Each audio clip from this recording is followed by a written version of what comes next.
Então, quero agradecer, né, a oportunidade de estar aqui e pedir que a espiritualidade nos guie, que nós possamos sair daqui mais reflexivos, né, com essa mensagem tão bonita que a gente vai estudar hoje. Então, o livro é o Vinha de Luz, a lição 56, com o título de Maiorais. Logo no começo da lição, Emmanuel cita o Evangelho segundo Marcos, no capítulo 9, no versículo 35, que diz assim: E ele, assentando-se, chamou os 12 e disse-lhes: Se alguém quiser ser o primeiro, será o último de todos e servo de todos. Esse versículo já é por si só muito explicativo, né? Não à toa, Emmanuel escolheu para falar nesse tema que ele intitulou de maiorais. Porque o que ele diz, né? Que Jesus sentou e chamou os 12, chamou os apóstolos, né? E disse a eles: se algum de vocês quiser se destacar, quiser ser o primeiro, que vá para o último lugar, né? Que ceda e que sirva. Que esta é a forma de se destacar, que aquele que mais servir será o primeiro, será o maioral. E aí, Emmanuel vem no texto aprofundar essa fala de Jesus para a gente. E aí a gente vai entender de quem será que Emmanuel está falando, né? O que será que Jesus quis dizer quando ele falou isso com o apóstolo? Será que ele estava querendo dizer só para os apóstolos? Que aqueles que se quiserem destacar ali no apostolado, no caminho com Jesus, será que era só isso? Quem quisesse se destacar ali? Não, né? A gente vai ver que essa mensagem do Cristo para os apóstolos é sobre nós, hoje. Né? O que fala basicamente essa leitura? Que Emmanuel colocou o título de maiorais, né? Fala exclusivamente de vaidade. Né? E o que é a vaidade? Em quem ela está? E aí a gente vai, se a gente for bem sincero, na nossa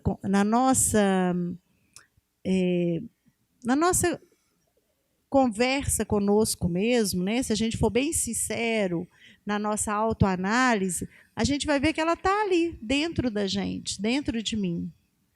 A vaidade tem várias formas de se expressar. Às vezes a pessoa pode ouvir e falar assim: ah, mas eu não sou vaidoso, porque a gente tende ainda a entender a vaidade como uma vaidade de aparência, né? E às vezes a pessoa fala assim: ah, eu não sou vaidosa, eu não ligo tanto para isso, para uma roupa cara, para estar sempre né, muito bem aparentado. A gente, infantilmente, a gente concebe a vaidade muito só sobre esse aspecto. Mas a gente vai ver que é muito mais profunda a questão de vaidade e que, de alguma forma, ela se manifesta em nós. Né? Pode ser que eu não tenha essa vaidade da aparência, mas eu tenho a vaidade, às vezes, de mostrar o quanto eu sou boa, o quanto eu sou útil, né? Que quando eu me destaco fazendo bem, aquilo mexe em mim, que eu me vaideço. Às vezes eu sou muito vaidoso com o meu saber, com o que eu adquiri de conhecimento, porque isso me destaca. Então, o convite hoje é para que a gente, depois da reflexão da lição de Emmanuel, faça uma autoanálise. Onde é que eu estou dando vazão para essa vaidade? Onde ela se manifesta em mim? Onde eu me coloco numa posição superior por acreditar que eu mereço aquela posição?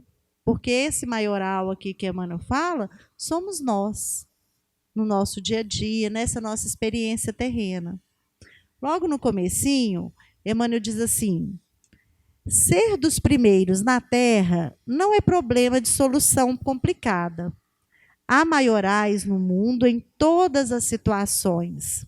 A ciência, a filosofia, o sacerdócio, tanto quanto a política, o comércio e as finanças, podem exibi-los facilmente.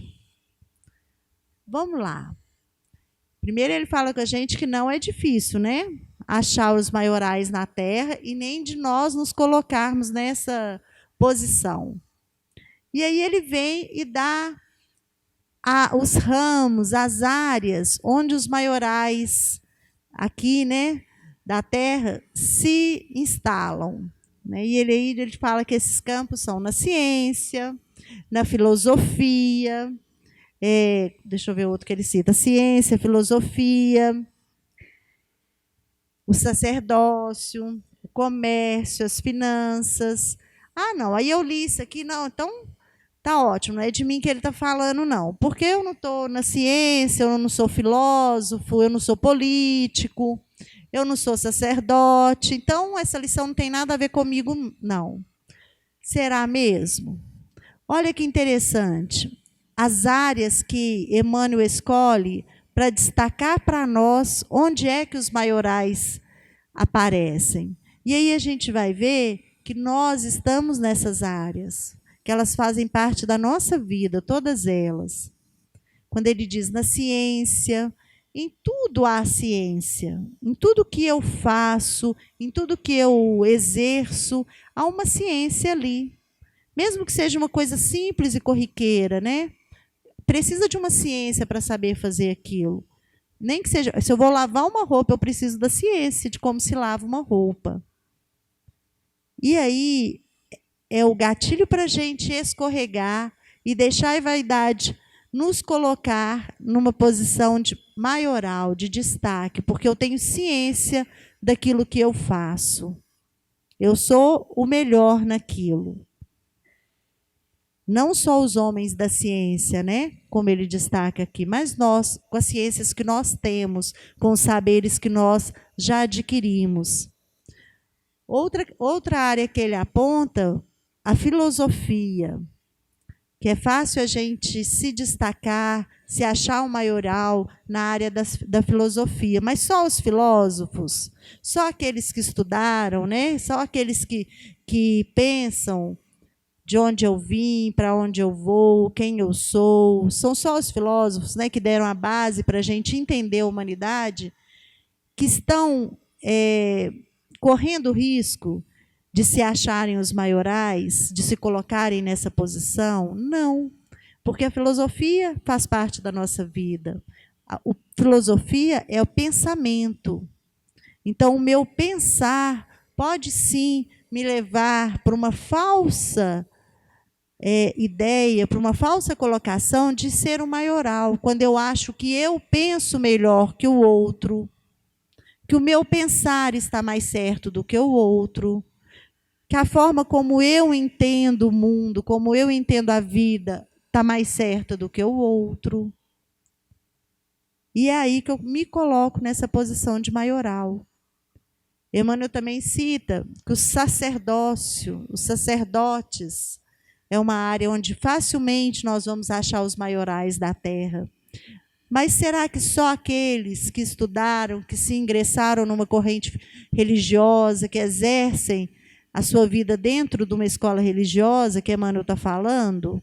Acredito que não, né? Quando ele fala do sacerdócio, que pode me levar a querer ocupar uma posição de maioral, é a gente, dentro da nossa escolha religiosa, dentro do ambiente religioso que nós escolhermos fazer parte, no nosso caso aqui do Centro Espírita, que se eu não me vigiar, e aí entra o ensinamento também do Cristo, né, de me vigiar e orar, que se eu não me vigiar também dentro do ambiente que eu escolhi para exercer a minha fé, para conhecer sobre a religião, eu também posso me colocar numa posição de maioral, porque eu conheço, eu sei todos os livros, eu conheço todos os livros da doutrina espírita, eu sei de cor para frente, eu conheço todos os autores.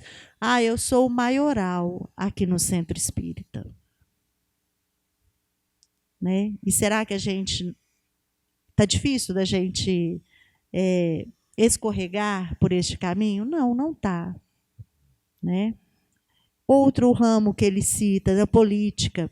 Será que quando ele fala só dos políticos, só aqueles que escolheram trabalhar na política? Porque a política está em todos os lados da nossa vida. Por quê? Porque a gente vive em sociedade. E a política rege a nossa vida em sociedade. Então, a gente faz política cotidianamente, porque a gente vive no social. E aí, eu saber respeitar o outro, eu saber o lugar do outro, o direito do outro. Eu exerço essa minha cidadania de forma plena, sem me achar mais merecedor do que o outro, mais maioral do que o outro. Emmanuel cita também na área do comércio. O que é o comércio? Será que só aqueles que vão estar suas portas abertas lá, vendendo e comprando, que estão aqui na mira de Emmanuel quando ele chama a atenção? Porque comércio é troca. E as nossas relações são de troca. Então, quando eu troco com o outro, quando eu entendo que eu me relacionar é uma troca, que eu dou e eu recebo energia, palavra, afeto, atenção, né? Então, essa minha troca com o outro, ela é feita de uma forma igualitária, ou eu me coloco numa posição maioral em relação ao outro? E, por fim, ele cita das finanças, né? Que é fácil a gente achar os maiorais no campo da finança, o que sabe, o que tem, o que sabe ganhar dinheiro, o que sabe ter lucro, o que sabe fazer bons negócios, e aí eu me sinto maioral, né? Só esses. De que forma eu lido com o dinheiro na minha vida, com o financeiro na minha vida? O financeiro me faz agir de uma forma maioral em relação àquele que tem menos do que eu? Eu uso do meu poder financeiro para conseguir posição, para conseguir ficar acima do outro, deixar o outro numa posição rebaixada, mais humilhante? De que forma eu me relaciono com o financeiro? O financeiro é, para mim, um meio de melhorar a minha situação e daqueles que convivem comigo? E aí, daqueles que convivem comigo, a gente expandindo para a minha sociedade, para a minha comunidade. Será que o que eu ganho, eu viso lucro, eu viso oportunidades de empregos para mim e para os outros? Será que eu tenho vontade de ter dinheiro, de ganhar dinheiro, para dar condição de sustento para mais famílias, melhorar a minha família e dar condição de mais sustento para a minha? Ou será que eu queria ganhar muito dinheiro para viver de renda e ficar gastando dinheiro até o resto da minha vida? Qual a função do dinheiro?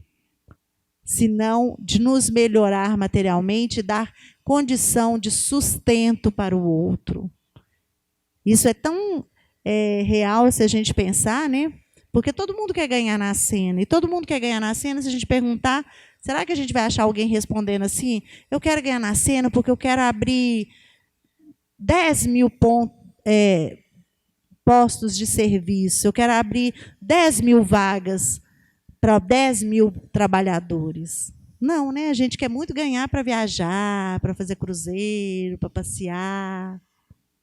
A gente não pensa no dinheiro como um fator multiplicador de subsistência para mim e para o outro. Então, todas essas áreas que Emmanuel citou, se eu me destaco nelas, aqui no nosso plano terreno, muito facilmente eu posso me achar um maioral, se eu não estiver atenta no orar e no vigiar. Continuando, Emmanuel diz assim: ser dos primeiros, no entanto, nas esferas de Jesus sobre a terra, não é questão de fácil acesso à criatura vulgar. O que ele diz? Que a gente ser o primeiro aqui na terra não está difícil, não. É fácil. O difícil é a gente conseguir ser o primeiro na esfera espiritual, no caminhar com Jesus. Eu vou voltar um parágrafo aqui que eu pulei, que eles dizem assim, ó, os homens principais da ciência, com legítimas exceções, costumam ser grandes presunçosos. Olha que interessante, gente. Quando a gente tem ciência de uma coisa, o que Emmanuel fala com a gente? Quando eu tenho conhecimento, quando eu tenho saber de algum assunto, é muito fácil eu agir de forma presunçosa. O que é presunção? Presunção é quando eu faço, eu crio o conceito sem analisar, né? Sem me aprofundar. É quando eu tenho uma confiança excessiva em mim. Não é uma confiança que faz bem, ela é excessiva. Por quê? Eu sou presunçoso, eu acredito que eu sei, que eu já sei de todas as coisas, né? E o filósofo, qual é a fala do filósofo? Eu só sei que nada sei. Olha o tamanho dessa humildade. O que sabia demais, que tinha muito saber, reconhecendo que o que ele tinha certeza é que ele pouco sabia. Mas nós, quando temos ciência de alguma coisa, muito facilmente nós vamos agir de forma presunçosa em relação ao outro. Eu vou me colocar numa posição de destaque. Seguindo, ele diz, os da filosofia, argutos sofistas do pensamento. Ficou até difícil, né, de entender o que Emmanuel queria dizer assim, ó, que com o pensamento, quando eu tenho meu pensamento crítico, quando eu tenho desenvolvido o pensamento, ele diz assim, que é fácil eu me comportar, e a expressão que ele cita, como argutos sofistas do pensamento. Aí a gente vai lá para descobrir o que é argutos, né? Arguto é aquele que a gente conhece como esperto, como sagaz, como que é o espertinho mesmo, né? Que quer levar vantagem. Então, quando astuto, ele é um sagaz, um esperto. E aí ele fala assim, arguto sofista. Sofista vem de sofismo. Sofismo é uma falácia, é uma mentira. Então, o que Emmanuel fala? Que muito facilmente, aquele que desenvolveu o pensamento pode ser o espertinho, que vai usar da sua fala, da sua capacidade de criar uma narrativa para ganhar vantagem em cima do outro, para convencer, para induzir. Será que nós não fazemos isso? Será que quando eu estou lidando com aquele que eu tenho mais facilidade de argumento, de compreensão, eu também, em algumas situações, não uso aquela fala, aquele diálogo, aquela situação a meu favor, para convergir no que eu quero? Será que eu também não vou conduzindo o pensamento do outro, porque eu tenho mais facilidade, que eu tenho o raciocínio, o pensamento mais elaborado? Será que eu não vou conduzindo na minha fala para que o outro pense e acredite que também pensa como eu penso? Com que responsabilidade nós usamos o pensamento crítico que nós já adquirimos? E, continuando, Emmanuel diz assim, o do sacerdócio, fanático sem compreensão da verdadeira fé. E aí é tão fácil, né, gente, da gente entender e da gente perceber isso. O que é o fanatismo, né? Quando eu tenho a religião de forma fanática, eu tenho a certeza, não é que eu acho, eu tenho a certeza que aquilo que eu creio é o certo, é melhor do que a crença do outro. Quando eu invalido a crença do outro, quando eu quero que o outro haja de acordo com os dogmas daquela corrente que eu escolhi, e a gente tira do outro a liberdade e o direito de exercer a fé da forma que melhor convém a ele.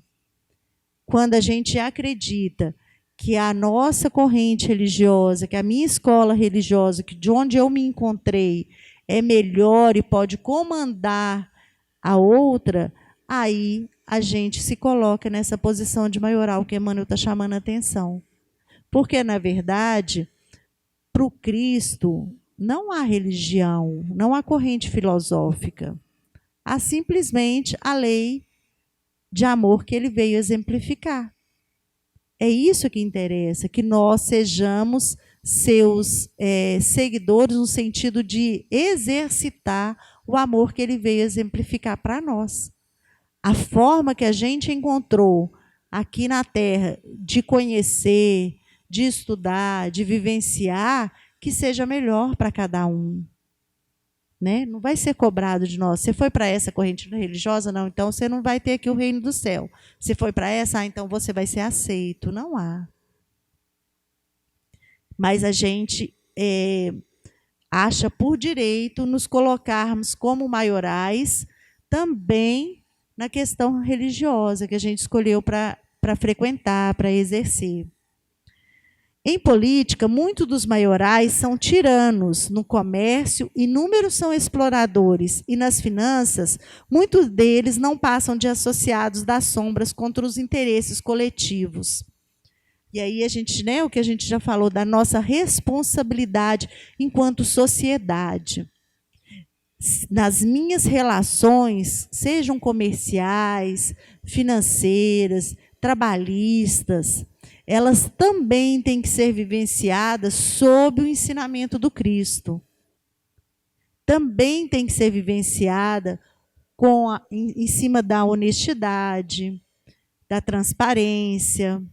Quando eu quero tirar proveito, quando eu quero ser esperto, quando eu quero tirar algum lucro em cima, em detrimento do outro, aí a reação dessa minha ação vai me ser penosa.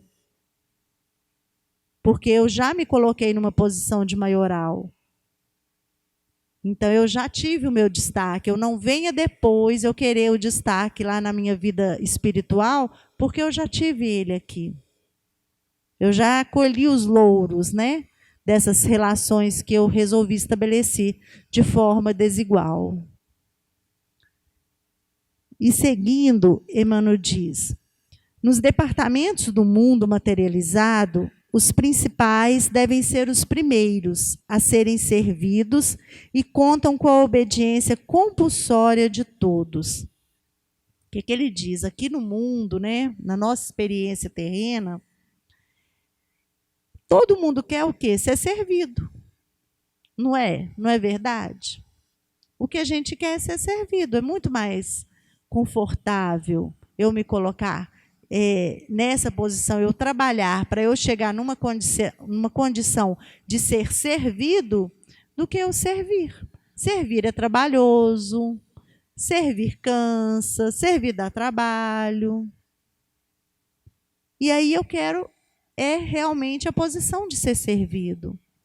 Então, o que ele fala? Que aqui no nosso departamento material, materializado, essa posição de ser servido é muito mais cômoda para nós. E é ela que a gente almeja. A gente, às vezes, trabalha uma vida inteira, por quê? Porque eu quero chegar lá na frente e poder ser servida. E poder ser servida.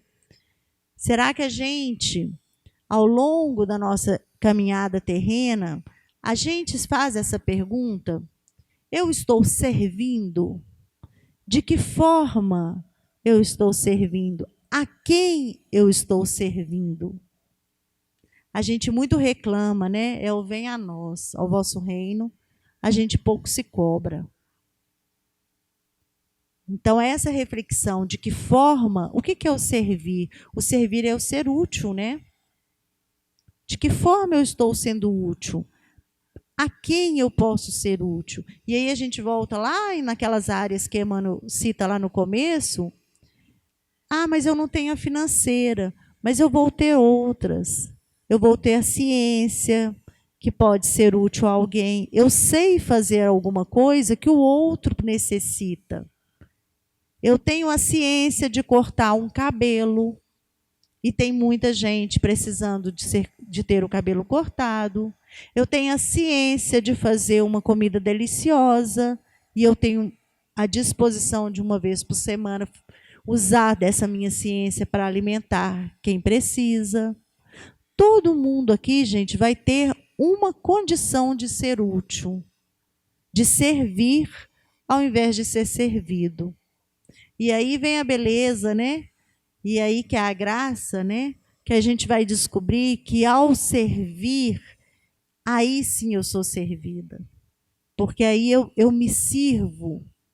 O mundo, o universo me serve de boas energias, de boas vibrações, de otimismo, de tranquilidade, de novas amizades, de pessoas que estão também buscando isso. E aí eu faço meu círculo aí de pessoas muito mais afinizadas com o que realmente nos interessa. E aí a gente vai ver que eu também vou ser servida quando eu me disponho a servir. O que me chamou a atenção, quando Emmanuel fala assim, nos departamentos do mundo materializado, os principais devem ser os primeiros a serem servidos e contam com a obediência compulsória de todas. Interessante ele usar essa palavra compulsória, né? Compulsório é obrigatório, né? O que é compulsório é o que é obrigado, né? E aí, o que ele fala? O que ele chama a atenção da gente? Que quando nós estamos aqui, no círculo material, né? No círculo terreno, a gente se coloca muito nessa posição de maioral e a gente exige uma obediência compulsória. A gente exige que o outro me obedeça obrigatoriamente. Ah, eu não faço isso não. Será que não? Quando sou eu que pago, o fato de eu pagar me faz a falsa ideia que o outro tem que me servir obrigatoriamente, porque eu que estou pagando. Quando eu sou o dono da casa, o dono do lar, eu acredito que, por bem, aquelas pessoas me devem obediência de forma compulsória, de forma obrigatória, porque sou eu o dono da casa, sou eu o chefe da família. Então, o meu pensar, né? O filosófico que eu desenvolvi, o que eu sei, o que eu penso, é o que vai prevalecer aqui de forma compulsória, e vocês me obedeçam. É o famoso, né? Manda quem pode, obedece quem tem juízo. E a gente se coloca, quando a gente está nessa posição de mandar, de poder mandar, seja porque eu pago, seja porque eu sou o chefe da família, seja porque eu sou o chefe aqui dessa repartição onde eu trabalho, seja porque fui eu que te dei esse emprego. Em qualquer posição onde eu exerço algum comando, eu facilmente vou achar que os outros obrigatoriamente precisam me obedecer. E aí essa obediência pode ser, precisam pensar como eu penso, precisam fazer as minhas vontades, precisam fazer do jeito exato que eu acho que é o melhor. E a gente vai passa uma vida agindo como tiranos, sem ao menos reconhecer isso. Porque o tirano a gente vai achar que é aquele lá da história, que comandou exércitos, que era um tirano, malvado. Não, mas a tirania está em nós também. E ela é uma das vertentes da vaidade. Então, de que forma eu sou tirano? Com quem eu sou tirano? Com quem eu acredito que compulsoriamente tem que me obedecer? E se a gente for muito sincero conosco, a gente pode descobrir que a gente pode ser tirano até com os nossos filhos. Olha que surpresa, né? O que eu achava que era só uma relação de amor, às vezes eu posso estar exercendo uma tirania ali. Porque eu exijo que ele pense como eu penso, eu exijo que ele queira o que eu acho que é o certo para ele, sem diálogo, sem conversa.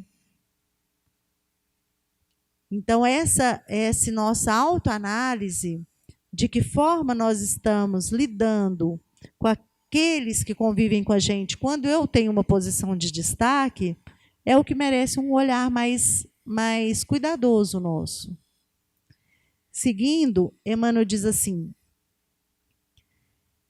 em cristianismo puro, os espíritos dominantes são os últimos na recepção dos benefícios, porquanto são servos reais de quantos lhes procuram a colaboração fraterna. E aí ele fala, diferentemente de tudo isso, né, que a gente falou até agora, do nosso plano material, no cristianismo puro, que é o que a gente busca, que é o que a gente acredita e é onde a gente se coloca, né? Se perguntar para todos nós aqui, nossa resposta será: nós somos cristãos. Então, eu estou me colocando como um seguidor do Cristo, como um discípulo do Cristo.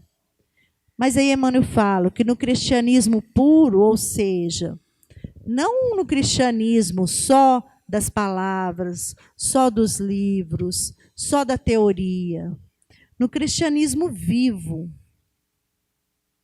naquela fé com obras, né? Que dentro desse cristianismo vivo, dentro desse cristianismo puro, se eu quero destaque, é preciso que eu entenda que os benefícios, às vezes, eu vou receber lá na frente.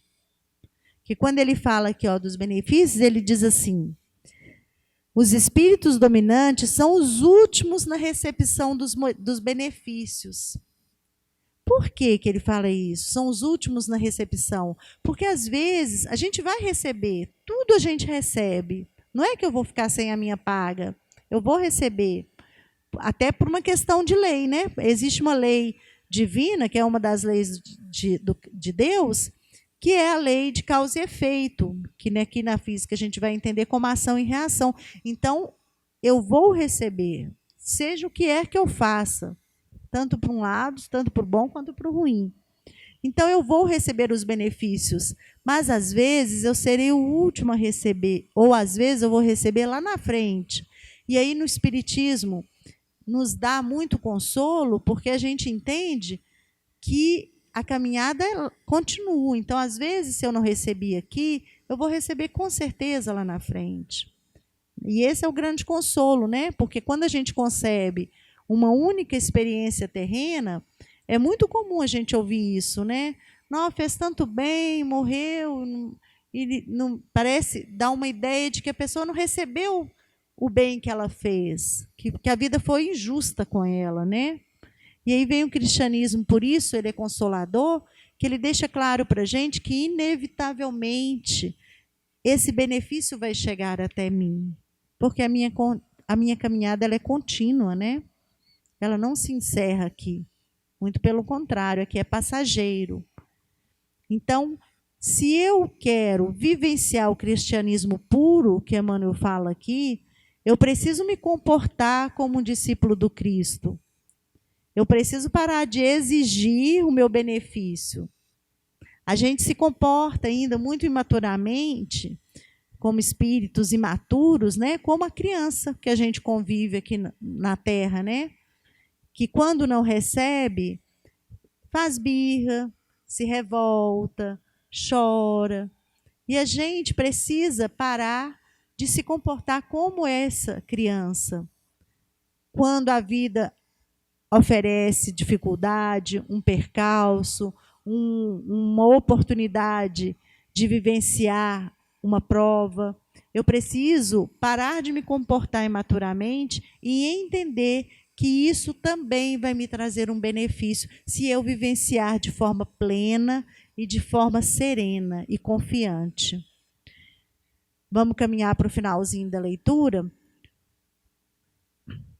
É por isto que em todas as escolas cristãs há numerosos pregadores, muitos mordomos, turbas de operários, cooperadores do culto, polemistas valiosos, doutores da letra, intérpretes competentes, reformistas apaixonados, mas raríssimos apóstolos. E aí é o que eu achei que a gente deve mais ter atenção nessa lição. porque ele fala assim, ó, que no nosso círculo religioso, nas nossas correntes religiosas, nas nossas escolas, tem muita gente trabalhando, todos de forma competente, né? Que ele fala assim, ó, tem muitos que estão ali servindo, estão limpando, estão servindo a água, estão falando, estão dando estudo, o outro faz a palestra, o outro prega, faz o culto, tem muita gente envolvida. Mas que isso não valida de sermos verdadeiros cristãos. Porque muitas das vezes pode ser para fora, né? Muitas das vezes pode ser movido até pela vaidade. Então, há da gente ser sincero, ter sinceridade naquele trabalho que eu abraço. E da gente entender que ser cristão vai muito mais além de eu exercer alguma atividade em alguma escola religiosa. São raríssimos, como ele diz, os verdadeiros apóstolos. Quem eram os apóstolos? Eram os 12 que seguiam. Eles não só estudavam, eles não só conheciam a palavra do Cristo, mas eles seguiam o Cristo. De modo geral, quase todos os crentes se dispõem ao ensino e ao conselho, prontos ao combate espetaculoso e à advertência humilhante ou vaidosa. Poucos surgindo com desejo de servir em silêncio, convencidos de que toda a glória pertence a Deus.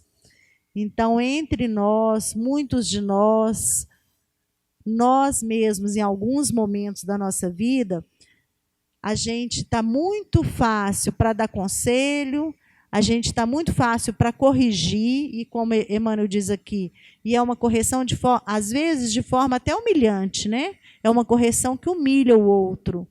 É uma correção de forma vaidosa. Eu te corrijo, mas não no intuito de você se melhorar. Eu te corrijo para mostrar como eu sou melhor que você. Então, muitos de nós agimos assim, com a falsa ideia de que nós estamos sendo cristãos, bons espíritas. Então, dar conselho está fácil, repreender está fácil, mas vivenciar esse trabalho, essa oportunidade, todos os dias que a gente entra aqui, é uma oportunidade de aprendizado, de melhoria, de relacionamento. A gente vivenciar essa oportunidade de forma plena, de forma cristã, é que é o grande desafio.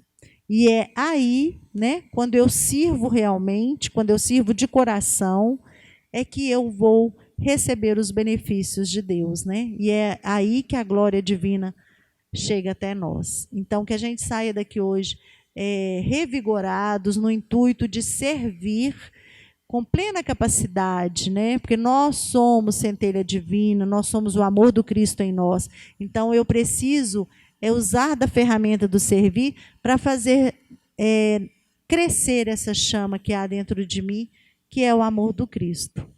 Então, esse que é o convite que eu queria deixar para vocês, para que a gente tenha um olhar mais atento nas nossas ações, para não nos colocarmos nessa posição de maioral, ao contrário, da gente procurar como, quando e a quem servir de forma plena. Eu agradeço vocês, agradecer a casa e a espiritualidade que nos acompanhou.